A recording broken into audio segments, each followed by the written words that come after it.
જય શ્રી કૃષ્ણ, રાધે રાધે. સ્વાગત છે તમારું મારી યુટ્યુબ ચેનલમાં. શ્રીમદ ભાગવતનો સત્સંગમાં અધ્યાય 5મો છે એ આજે લેવાનો છે. 5મો અધ્યાય છે ભગવાનના યશ કીર્તનનો મહિમા અને દેવર્ષિ નારદનું પૂર્વચરિત્ર. સુતજી કહે છે, ત્યારબાદ સુખથી બેઠેલા વીણાપાણી પરમ યશસ્વી દેવર્ષિ નારદે પોતાની પાસે જ બેઠેલા બ્રહ્મર્ષિ વ્યાસજીને સ્મિતપૂર્વક કહ્યું. નારદજીએ પૂછ્યું, હે મહાભાગ વ્યાસજી, તમારું શરીર અને મન બંને અંતઃકરણની દ્રષ્ટિએ સંતુષ્ટ તો છે ને? આપે જે કાર્ય કરવાનો નિશ્ચય કર્યો હતો તે સમ્યકપણે સંપન્ન થઈ ગયું છે? કારણ કે તમે આ મહાભારતની જે રચના કરી છે તે ઘણી જ અદ્ભુત છે. તે ધર્મ વગેરે બધા જ પુરુષાર્થોથી પરિપૂર્ણ છે. સનાતન બ્રહ્મત્વ વિશે પણ તમે ખૂબ વિચાર્યું છે અને જાણી પણ લીધું છે. તેમ છતાં હે પ્રભુ, તમે કૃતાર્થ થયા હો તેવું લાગતું નથી. આપની આ વિશોકપૂર્ણ સ્થિતિ જોઈને લાગે છે કે આપને હજી પણ કંઈક કરવાનું વિશેષ છે. વ્યાસજી કહે છે, તમે મારા વિશે જે કંઈ પણ કહ્યું તે બધું જ બરોબર છે. મારું હૃદય હજી પણ સંતુષ્ટ નથી. એનું શું કારણ છે એ મને ખબર નથી. તમારું જ્ઞાન અગાધ છે, પણ સાક્ષાત બ્રહ્માજીના માનસપુત્ર છો, તેથી તમને જ હું આનું કારણ પૂછું છું. હે નારદજી, તમે સમસ્ત ગોપનીય રહસ્યો જાણો છો, કારણ કે તમે પણ પુરાણ પુરુષની ઉપાસના કરી છે કે જેઓ પ્રકૃતિ અને પુરુષ બંનેના સ્વામી છે અને અસંગ રહેવા છતાં પણ પોતાના સંકલ્પ માત્રથી ગુણો વડે સંસારના સર્જન, સ્થિતિ અને પ્રલય કરતા રહે છે. તમે સૂર્યની જેમ ત્રણેય લોકમાં વિચરતા રહો છો અને યોગ વડે પ્રાણવાયુની જેમ સૌની ભીતર રહેવાથી અંતઃકરણોના સાક્ષી પણ છો. પરમ બ્રહ્મ અને શબ્દ બ્રહ્મ બંનેમાં મારું જ્ઞાન પૂર્ણ છે. ધર્મ માર્ગનું પણ હું અનુસરણ કરી રહ્યો છું. તેમ છતાં પણ જે મારામાં ઉણપ છે તે કૃપા કરીને તમે કહો. નારદજીએ કહ્યું, હે વ્યાસજી, તમે ઘણું કરીને ભગવાનના નિર્મળ યશનું ગાન નથી કર્યું. મારી એવી માન્યતા છે કે જેનાથી ભગવાન સંતુષ્ટ થતા નથી તે શાસ્ત્ર કે જ્ઞાન અધૂરું છે. તમે ધર્મ વગેરે પુરુષાર્થોનું જેવું નિરૂપણ કર્યું છે તેવું ભગવાન શ્રી કૃષ્ણના મહિમાનું નિરૂપણ કર્યું નથી. જગતને પવિત્ર કરનાર ભગવાન શ્રી હરિના યશનું ગાન થતું નથી. તેવી વાણી ભલે ગમે તેવા ચિત્ર વિચિત્ર અલંકારોથી યુક્ત હોય તો પણ તે કાગડાઓને ઉચ્છિષ્ટ અન્ન ફેંકવાની સ્થાને અપવિત્ર છે. પરંતુ જેમણે પોતાના હૃદયરૂપી માનસરોવરમાં કમનીય કીર્તિનો ભગવાનના પધરાવીને દીધા છે તેવા પરમહંસ ભક્તો તેમાં રમણ કરતા નથી. તે વાણી જેમાં સુંદર રચના ભલે ન હોય, પરંતુ જેનો પ્રત્યેક શ્લોક ભગવાનના સુયશ સૂચક નામોથી યુક્ત હોય તેવી વાણી લોકોના તમામ પાપનો નાશ કરે છે. વાણી એ જ છે જેનું સત્પુરુષ શ્રવણ, ગાન અને કીર્તન કરતા રહે છે. કરતા ભાવ વિના પણ કરવામાં આવેલું કર્મ જો તેમાં ભગવત ભાવ ન હોય તો તેની કોઈ શોભા નથી. ભક્તિ વિનાની નિર્મળ જ્ઞાનની પણ કોઈ શોભા નથી. કામના રહિત કરવામાં આવેલું કર્મ પણ જો ઈશ્વરાર્પણ ન કર્યું હોય તો તે અકલ્યાણકારી જ છે. તો પછી સાંસારિક કલ્પનાવાળું કર્મ કલ્યાણકારી ક્યાંથી બની શકે? સકામ અનુષ્ઠાન માટે તો કહેવાનું જ શું, તે તો ભગવાન ક્રિયા અને રૂપ બંનેમાં અભદ્ર છે. હે મહાભાગ વ્યાસજી, તમારી દ્રષ્ટિ અમોઘ છે, તમારી કીર્તિ પવિત્ર છે, તમે સત્યપરાયણ અને દ્રઢવતી છો.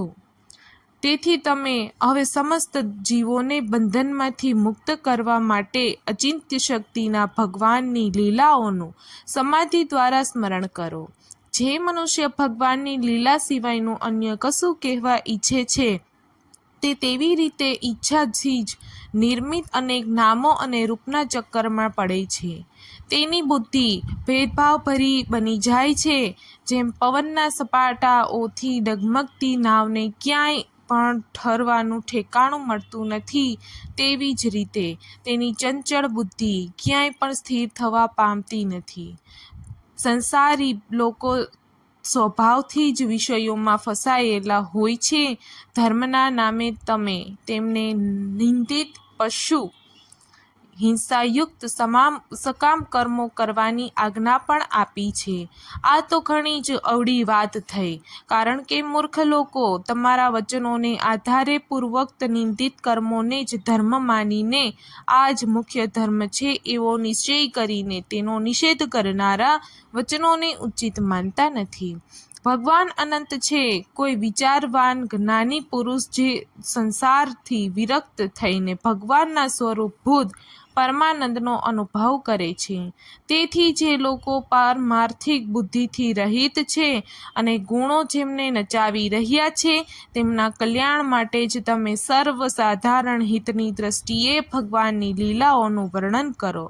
જે મનુષ્ય પોતાનો ધર્મ ત્યજીને ભગવાનના ચરણ કમળોનું ભજન સેવન કરે છે, ભજન પરિપક્વ થઈ ગયા પછીની તો વાત જ શી. જો એની પહેલાં જ તેનું ભજન છૂટી જાય અથવા મૃત્યુ થાય તો શું ક્યાં પણ તેનું કશું અમંગળ થઈ શકે ખરું? પરંતુ જેઓ ભગવાનનું ભજન કરતા નથી અને કેવળ સ્વધર્મનું પાલન કરે છે, તેમને કેવો લાભ મળે છે? કાલના વેગથી જીવને સુખ અને દુઃખ બંનેમાં એક પછી એક મળ્યા કરે છે.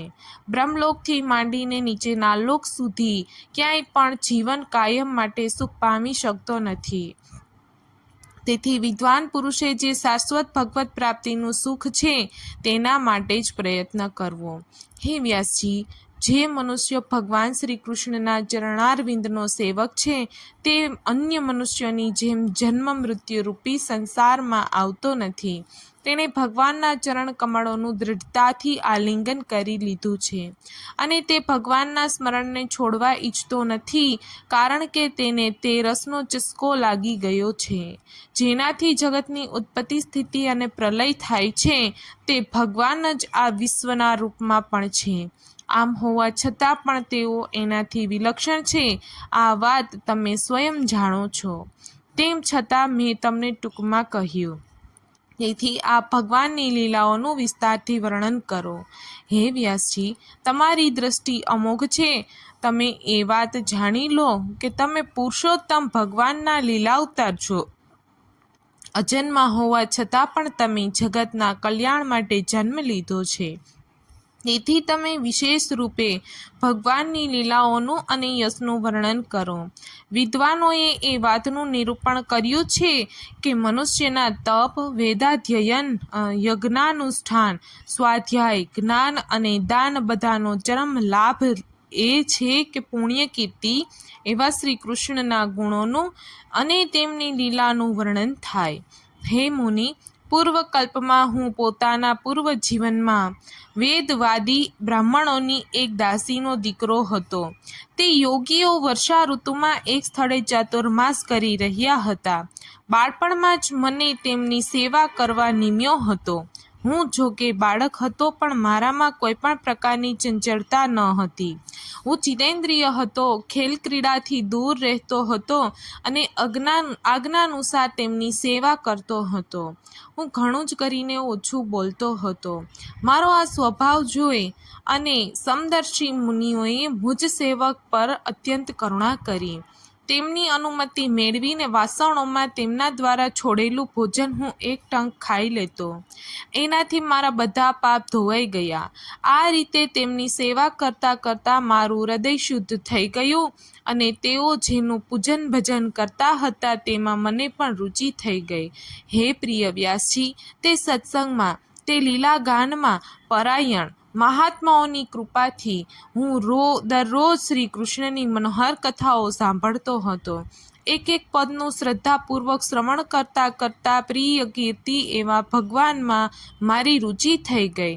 હે મહામુનિ, જ્યારે ભગવાનમાં મારી રુચિ થઈ ગઈ ત્યારે તે મનોહર કીર્તિ પ્રભુમાં મારી બુદ્ધિ પણ નિશ્ચળ થઈ ગઈ અને હું બ્રહ્મરૂપ થઈ ગયો. તે બુદ્ધિ થકી હું સત અને અસત રૂપી આ સમસ્ત જગતને પોતાના પરમબ્રહ્મ આત્મામાં માયાથી કલ્પી જોવા લાગ્યો. આ પ્રમાણે શરદ અને વર્ષા એ 2 ઋતુઓમાં રોજ 3 સમયે તે મહાત્મા મુનિઓએ શ્રી હરિના નિર્મળ યશનું સંકીર્તન કર્યું અને હું પ્રત્યેક વાર પ્રેમપૂર્વક સાંભળતો હતો. હવે મારા હૃદયમાં ચિત્તના રજોગુણ અને તમોગુણનો નાશ કરનારી ભક્તિનો પ્રાદુર્ભાવ થયો. હું તેમનો ભારે અનુરાગી હતો, વિનયી હતો. તે મુનિઓની સેવાથી મારા પાપ નાશ પામ્યા હતા. મારા હૃદયમાં શ્રદ્ધા હતી, ઇન્દ્રિયો પર સંયમ હતો તથા શરીર, વાણી અને મનથી હું તેમનો આજ્ઞાંકિત હતો. તે દીનવત્સલ મહાત્માઓએ જતી વેળાએ કૃપા કરીને મને તે ગુહ્યતમ જ્ઞાનનો ઉપદેશ કર્યો કે જે જ્ઞાનનો ઉપદેશ સ્વયં ભગવાને પોતાના શ્રી મુખેથી કર્યો છે. તે ઉપદેશને લીધે જ હું જગતના નિર્માતા ભગવાન શ્રી કૃષ્ણના માયાના પ્રભાવને જાણી શક્યો કે જે જાણી લેવાથી ભગવાનના પરમ પદની પ્રાપ્તિ થઈ જાય છે. એ સત્ય સંકલ્પ વ્યાસજી, સમસ્ત કર્મો પુરુષોત્તમ ભગવાન શ્રી કૃષ્ણને સમર્પિત કરી દેવા એ જ સંસારના ત્રિવિધ દુઃખોની એકમાત્ર ઔષધિ છે. એ વાત મેં તમને જણાવી છે. હે સુવ્રત પ્રાણીઓને જે પદાર્થના સેવનથી જે રોગ થાય છે તે જ પદાર્થનો ઉપચાર વિધિ અનુસાર પ્રયોગ કરવાથી તે શું એ રોગનું દૂર નથી કરતો? એ જ રીતે જો કે બધા જ કર્મો મનુષ્યને જન્મ મૃત્યુરૂપી સંસારના ચક્રમાં ફસાવે છે, તેમ છતાં જ્યારે તે કર્મો ભગવાનને સમર્પિત કરી દેવામાં આવે છે ત્યારે તેમનું કર્મપણું જ નાશ પામે છે.